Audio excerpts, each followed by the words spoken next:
నీ హీరో ఎవరు? ఎన్టీఆర్. నాకు 3 ప్రశ్నలకు నువ్వు ఎస్ అని చెప్తే చాలు, చిన్నవి అంతే. ఓకే, మొదటి ప్రశ్న, ఎప్పుడన్నా ఎన్టీఆర్ మీ ఇంటికి వచ్చి ఒక డ్రెస్ నీకు తెచ్చిచ్చాడా?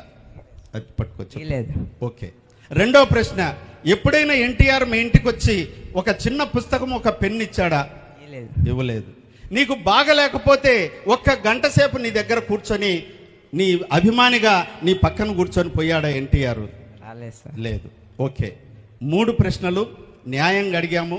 నీకు బట్టలు కొనిచ్చేది ఎవరు? గట్టిగా చెప్పు. మా అమ్మ. నీకు పుస్తకాలు కొనిచ్చేది ఎవరు? మా నాన్న. మీ నాన్న. నీకు బాగలేకపోతే మొట్టమొదట బాధగా నీ దగ్గర కూర్చొని హాస్పిటల్లో నీ దగ్గర నీ పక్కనే కూర్చునేది ఎవరు? మా అమ్మ. ఓకే, ఇప్పుడు చెప్పు, నీ హీరో ఎవరు? గట్టిగా చెప్పాలా? మా అమ్మ. నా హీరో మా అమ్మ. Very good, super.